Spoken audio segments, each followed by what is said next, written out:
इसलिए चिल्लाओ मत। तुम्हारी ध्वनि तुम्हारी रक्षा करने वालों तक नहीं पहुंचेगी। बिगाड़ा तुमने नहीं है, तुम्हारे पिता ने बिगाड़ा है। ये सारा उसी का दोष है। वो स्वयं को भूल गया, महाराज बलधारी की शक्ति को भूल गया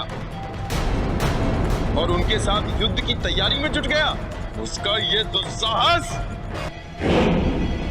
मैं सब कुछ जानता हूं कि तुम कितने शक्तिशाली हो, किंतु आज मुझ पर तुम्हारी शक्ति काम नहीं आने वाली। आज तुम क्या, संसार की कोई भी शक्ति नहीं रोक सकती मुझे। ये तुम्हारा बंदी गृह है। अब तुम यहीं बंद रहोगे तब तक, जब तक मैं उस वानर बालक का अंत नहीं कर देता। तुम जानते नहीं हो अभी मेरे मित्र को, वह बहुत शक्तिशाली है। अगर अपना हित चाहते हो तो मुझे जाने दो और मेरे मित्र से क्षमा मांग लो, अन्यथा तो समझ लो। अन्यथा क्या? चुप, एकदम चुप। उस भ्रष्ट वानर बालक के कारण तुम पिता पुत्र का दुस्साहस बहुत बढ़ गया है।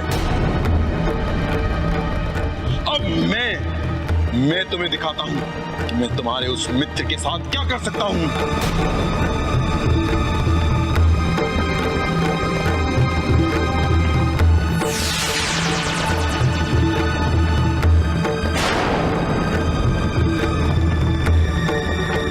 ये आपका भ्रम है कि अधर्म का विस्तार करके आप अमर होंगे।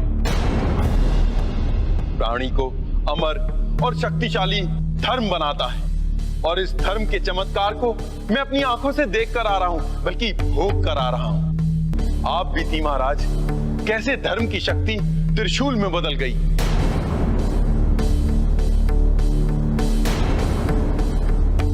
किस मायावी ने किया ये सब?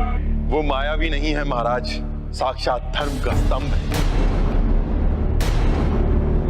तभी तो उसके त्रिशूल से तीनों लोकों में मुझे छुपने का स्थान नहीं मिला। मैं पूछता हूँ, कौन है वो ऐसा करने वाला? वानर बालक मारुति है वो महाराज। ईश्वर का रूप, किसी देवी का स्वरूप। अंत में जब मुझे जीवित रहने का कोई और मार्ग नहीं दिखा, तब मैं उनकी शरण में चला गया और उनसे क्षमा मांगी। तब जाकर मेरे प्राण बचे। इसीलिए मैं आपको भी यही परामर्श देता हूं कि आपका हित भी इसी में है कि आप अधर्म का साथ छोड़कर धर्म की शरण में चले जाइए।